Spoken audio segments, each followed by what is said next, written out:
الحمد لله نحمده ونستعينه ونستغفره ونعوذ بالله من شرور أنفسنا ومن سيئات أعمالنا من يهده الله فلا مضل له ومن يضلل فلا هادي له وأشهد أن لا إله إلا الله وحده لا شريك له وأشهد أن محمدا عبده ورسوله صلى الله تعالى عليه وعلى آله وصحبه وبارك وسلم تسليما كثيرا أما بعد.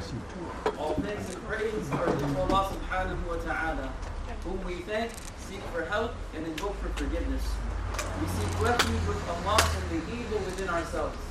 He whom Allah guides will never be misled, and he whom Allah allows to be led astray will never find one to guide him.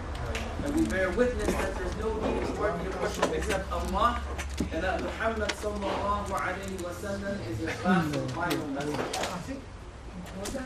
Neglect of the Quran and its teachings is one of the greatest crises facing the Ummah today. And its consequences are far-reaching. All of us are well aware that globally as an Ummah, we are experiencing some very difficult challenges and trials and tribulations. Social, religious, economic, and political. And these challenges, these difficulties, they're complex, they're multifaceted. Oftentimes they're very nuanced. But I argue that the root cause of all of these problems, it can be traced back to neglecting the guidance and teachings of the Quran. And the reason why I argue this is because the Prophet sallallahu alaihi wasallam told us, إِنَّ اللَّهَ يَرْفَعُ بِهَذَا الْكِتَابِ أَقْوَامًا وَيَضَعُ بِهِ آخَرِينَ. That truly with this book, Allah subhanahu wa ta'ala elevates nations, and through it, He lowers others. Meaning, any nation that is committed to the Quran, that recites the Quran, understands its message, and implements its guidance, then Allah subhanahu wa ta'ala will elevate them. He will give them honor, dignity, power, might, authority, sovereignty, and influence. But any community, any nation that abandons the Quran, that neglects the Quran, Allah subhanahu wa ta'ala will lower them. He will humiliate them, He will disgrace them. So one of the ways of changing our current situation is by creating an intellectual movement, a practical movement that is designed to revive our relationship with the Quran. That our relationship with the Quran is supposed to be built upon the foundation of love. Just as we love Allah subhanahu wa ta'ala more than anyone and anything else in this world, we are supposed to love His divine speech more than any other speech in this world. That our relationship with the Quran is one of a student and a teacher. The Quran is our teacher, and we are supposed to approach it as students with an open heart, with an open mind. And all of us know that relationships, they consist of rights and responsibilities. So in today's khutbah, I want to focus on 5 rights that the Quran has upon each and every single one of us. The first is listening attentively. The second is recitation. The third is memorization. The fourth is reflection. And the fifth is application. That one of the most important rights the Quran has upon us is listening attentively when it is being recited. Allah subhanahu wa ta'ala tells us in the Quran, وَإِذَا قُرِئَ الْقُرْآنُ فَاسْتَمِعُوا لَهُ وَأَنْصِتُوا لَعَلَّكُمْ تُرْحَمُونَ. That when the Quran is being recited, فَاسْتَمِعُوا لَهُ, listen to it attentively. Listen to it carefully. وَأَنْصِتُوا, and be silent.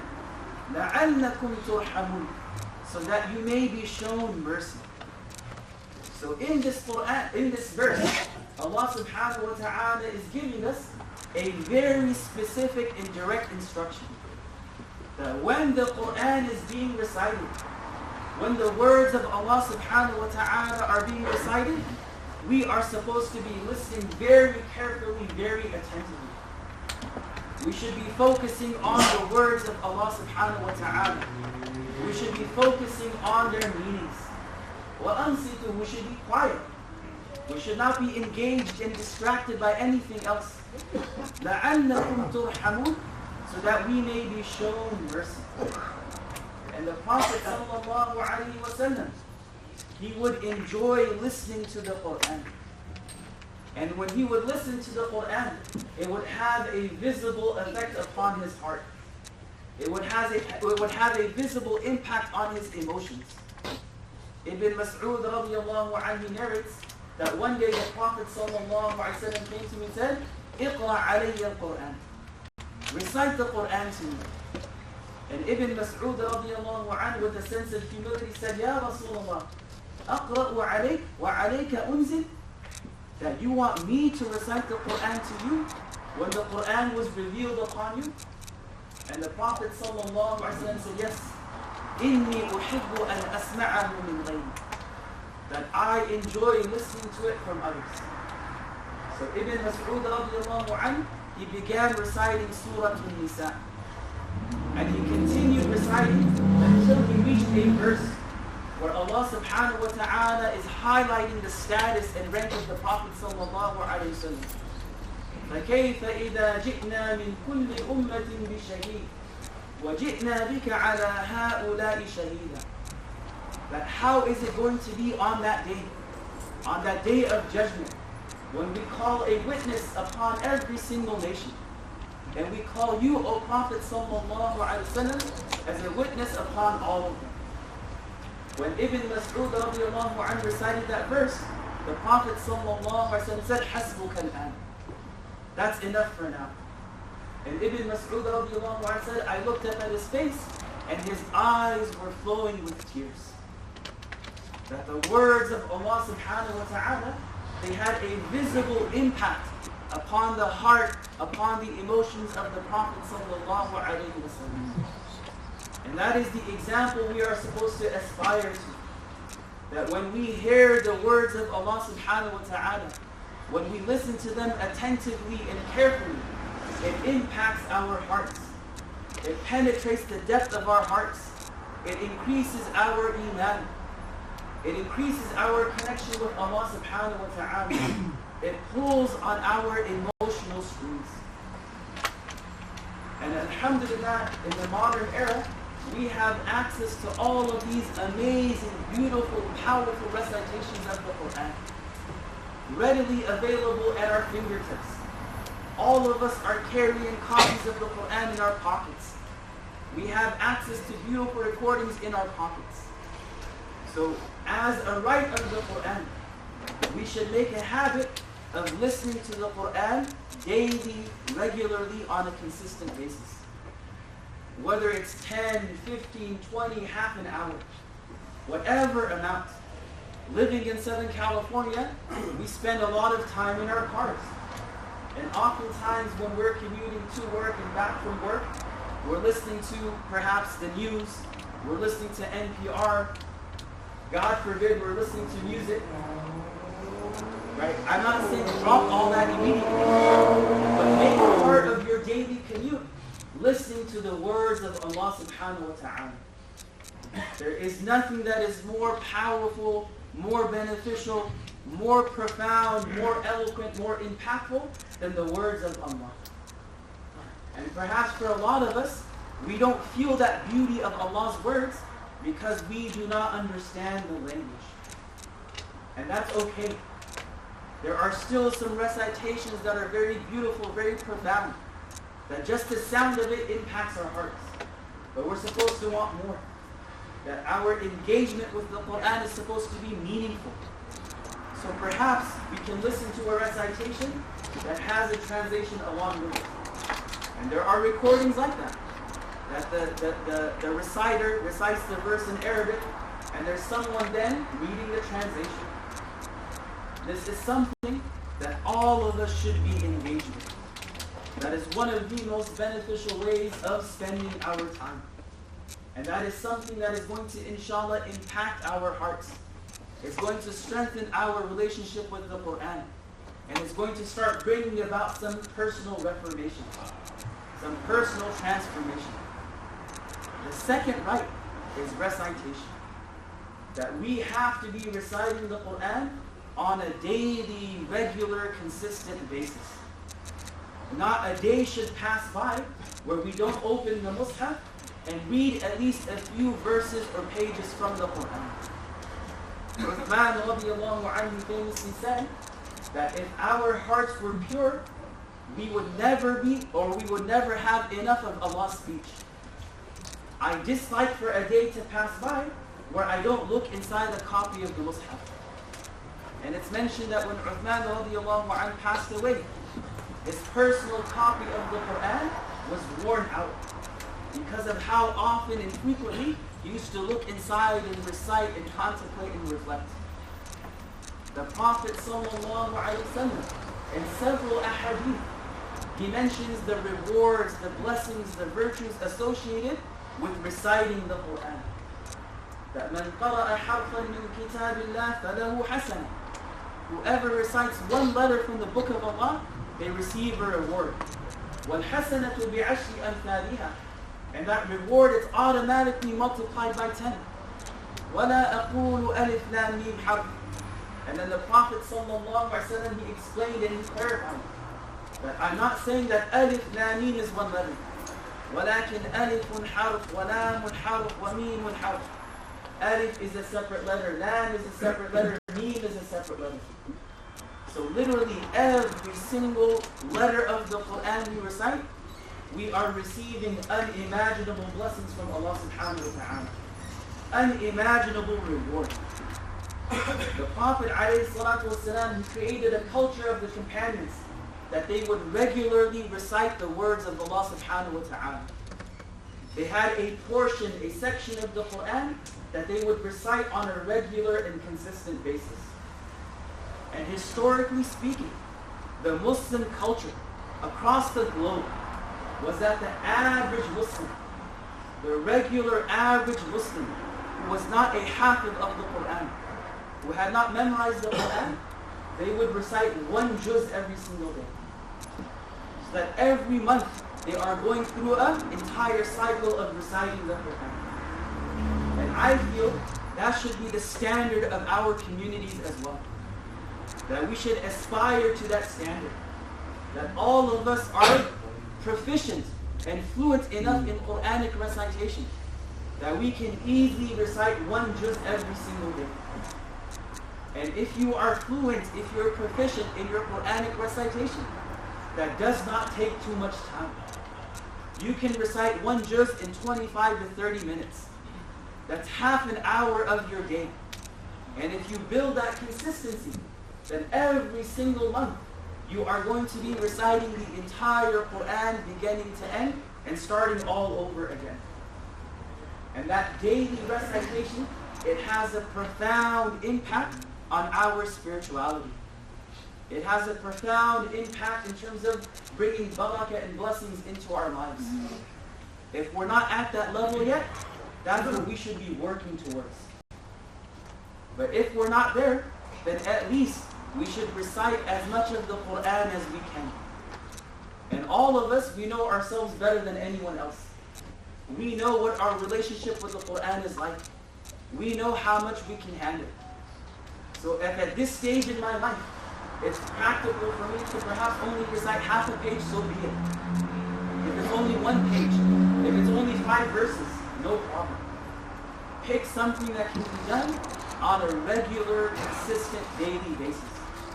As the Prophet ﷺ said, أَحَبُّ الْأَعْمَالِ إِلَى اللَّهِ أَدْوَمُهَا وَإِنْ قَلَّ. That the most beloved deeds to Allah subhanahu wa ta'ala are those that are regular and consistent, even though they may be small. And this is a right that the Quran has upon us. That we are supposed to spend some time with it every single day. Reciting it, and not just for the sake of barakah, not just for the sake of blessing, reward, and virtue, but reciting it with the intention of understanding.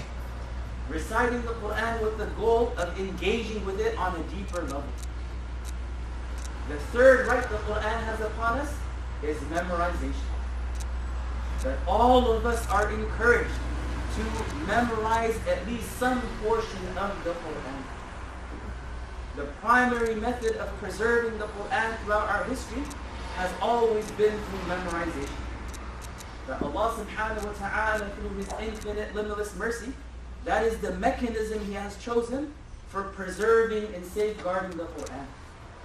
That the first individual who memorized the Quran is the Prophet sallallahu alaihi wasallam, who then taught it to his companions, the Sahaba radiyallahu anhum, who then taught it to their students, who taught it to their students, who taught it to their students. And it was passed on from generation to generation until the modern era. And the system will continue until the end of time. The Prophet ﷺ told us that إِنَّ الَّذِي لَيْسَ فِي جَوْفِهِ شَيْءٌ مِنَ الْقُرْآنِ كَالْبَيْتِ الْخَرِبِ. That a person who does not have anything from the Quran preserved in his heart is like a deserted, abandoned home. So all of us should make a concerted effort to memorize as much of the Quran as possible. If I'm going into my 30s, my 40s, my 50s, and I still only have the last 10 surah of the Quran memorized, there's a problem. If I have not memorized anything from the Quran since my youth, since my teenage years, that is a problem. We need to make a concerted effort to memorize as much as we can. In the past, the scholars, they would recommend that every Muslim, if they're not going to aspire to be a hafiz of the Quran, then they should have bare minimum memorized from Surah Al-Hujurat until Surah Al-Nas. That's about 4 ajza and a little bit more than 4 ajza of the Quran. And honestly speaking, that is a realistic goal. That is something that all of us sitting here have the capacity, ability to do. You know, they say that drops of water eventually become a bucket, and that bucket eventually becomes a stream, and that stream eventually becomes a river. We can take that same approach to Quranic memorization. You don't have to memorize large chunks every single day. It could be just one verse. It could even be one verse a week. But keeping that on a regular and consistent basis. Building up so that we have a good portion of the Quran memorized. So that when I stand in Salah, I'm not just reciting Surah Al-Ikhlas and Surah Al-Falaq in every single prayer. And that is a right the Quran has upon us. وَلَقَدْ يَسَّرْنَا الْقُرْآنَ لِلذِّكْرِ فَهَلْ مِن مُدَّكِرٍ. Allah subhanahu wa ta'ala tells us that indeed, certainly, truly, we have made the Quran easy to remember. فَهَلْ مِن مُدَّكِرٍ. So is there anyone there to take that reminder? This verse has several layers of meanings to it. One of the layers is that Allah subhanahu wa ta'ala has made the Quran easy to memorize. And that is why throughout history, we have seen that there have been thousands and perhaps millions of people who have preserved the entire Quran in their hearts, in their memory. Children as young as perhaps 4, 5, 6 years old. Adults well into their 70s and 80s. So that is something that all of us should aspire to, and that is a right the Quran has upon us. The fourth is reflection, at-tadabbur. And that is the actual main objective behind reciting and memorizing and listening to the Quran. Allah subhanahu wa ta'ala, He tells the Prophet sallallahu alayhi wa sallam, كِتَابٌ أَنزَلْنَاهُ إِلَيْكَ مُبَارَكٌ لِيَدَّبَّرُوا آيَاتِهِ وَلِيَتَذَكَّرَ أُولُو الْأَلْبَابِ. That this is the blessed book we have revealed to you, O Prophet sallallahu alayhi wa sallam. Why? لِيَدَّبَّرُوا آيَاتِهِ.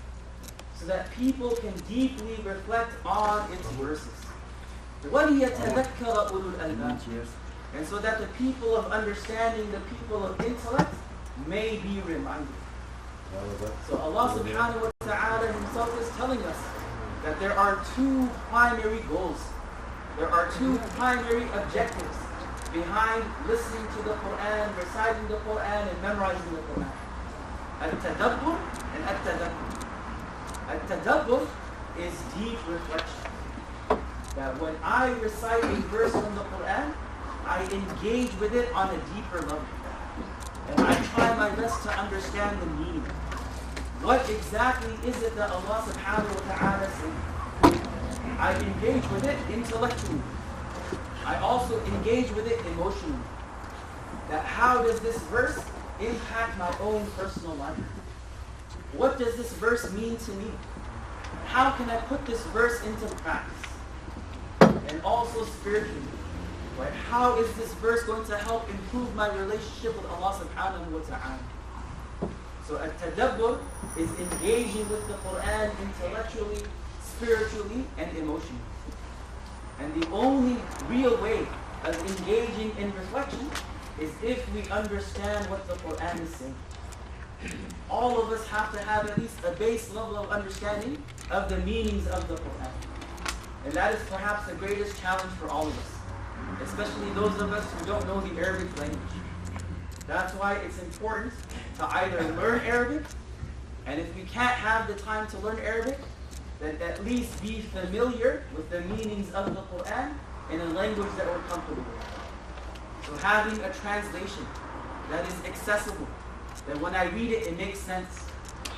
And even beyond a translation, having a commentary, a tafsir of the Quran, that will tell us about the background, the context, that will tell us about perhaps some of the deeper meanings, that will help us reflect upon the meanings of the Quran.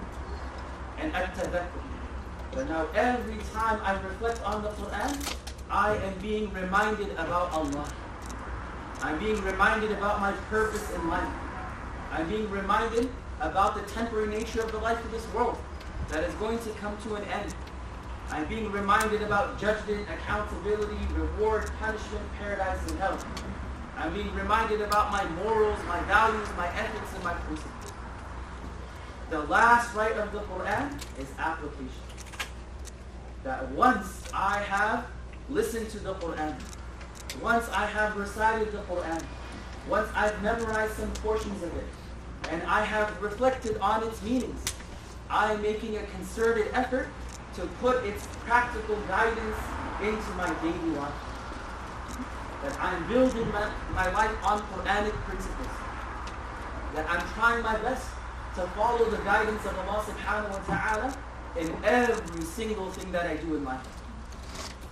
Whether it's my personal life, my family life, societal life, economics, politics, business, whatever it may be.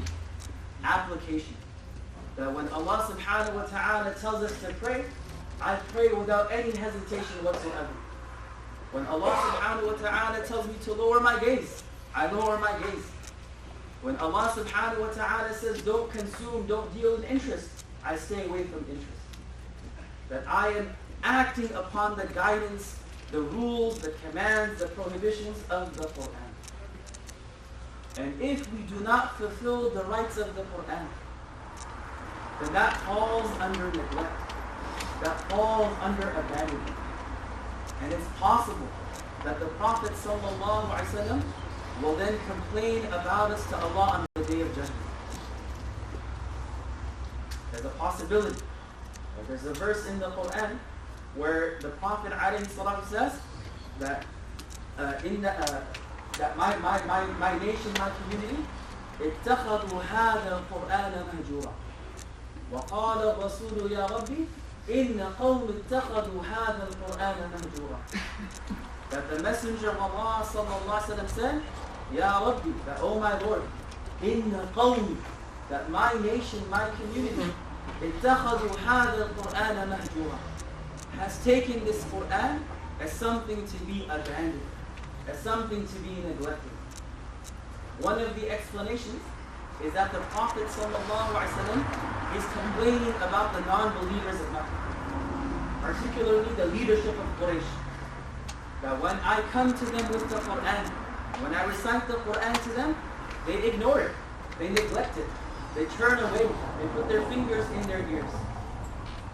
And Imam al-Qurtubi rahimahullah, he mentions another possible explanation. That this is going to be a complaint of the Prophet ﷺ on the Day of Judgment regarding certain members of his ummah. That, oh my Lord, my own nation, my own community, they took the Quran as something to be abandoned. And one of the scholars, they explain this by saying that مَنْ لَمْ يَقْرَأِ الْقُرْآنِ فَقَدْ كَفَرَ. Whoever doesn't recite the Quran, they have abandoned it. وَمَنْ قَرَأَ الْقُرْآنِ فَلَمْ يَتَدَبَّرْهُ فَقَدْ هَجَرَ. And whoever recites the Quran, but they don't reflect on its meanings, they have abandoned it. وَمَنْ قَرَأَ الْقُرْآنِ وَتَدَبَّرَهُ وَلَمْ يَعْمَلْ بِهِ فَقَدْ هَجَرَ.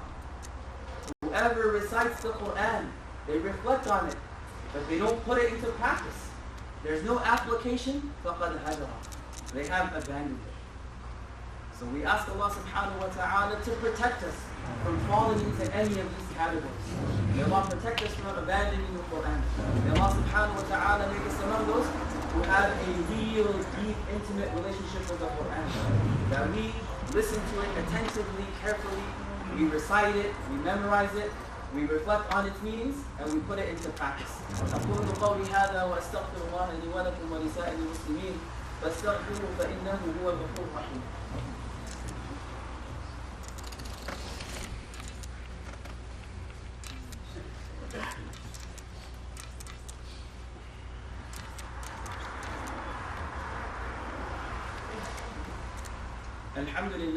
الحمد لله رب العالمين والصلاة والسلام على سيد الأنبياء والمرسلين وعلى آله وصحبه أجمعين ومن تبعهم بإحسان إلى يوم الدين. أما بعد. All thanks and praise are due to Allah subhanahu wa ta'ala, and may His peace and blessings be upon His last and final messenger, His family, His companions, and those who follow them until the end of times. The Prophet sallallahu alaihi wasallam himself identified the root cause of all of the problems and issues and difficulties we're facing across the globe. And when it comes to finding solutions, those solutions are supposed to come from multiple angles. There's different things that we can focus on. There's different places where we can concentrate our energy. So of course, there's getting involved locally, building awareness. Part of the solution lies in material things, whether it's economics, whether it's politics, whether it's certain social things. But the absolute most important ingredient to changing our condition is changing ourselves first. That change, it starts with us. Now that doesn't mean we abandon all of the other avenues of solutions. All of these things should be done simultaneously. They should be done hand in hand. But the foundation is changing ourselves. It's reforming ourselves internally, externally. It's by coming back to the Quran and taking that as our guide, taking that as our constitution, following in the footsteps of the Prophet sallallahu alaihi wasallam. إِنَّ اللَّهَ لَا يُغَيِّرُ مَا بِقَوْمٍ حَتَّى يُغَيِّرُ مَا بِأَنفُسِهِمْ. Allah subhanahu wa ta'ala, He will not change the condition of the people until they start changing themselves. All of us were aware of the atrocities that are being committed against our brothers and sisters across the globe, especially against our brothers and sisters in Gaza. We're all aware of the headlines. We've all seen the videos, we've all seen the images. And all of us want to play a part in liberating Al-Aqsa. All of us want to play a part in granting freedom and safety and security to our brothers and sisters.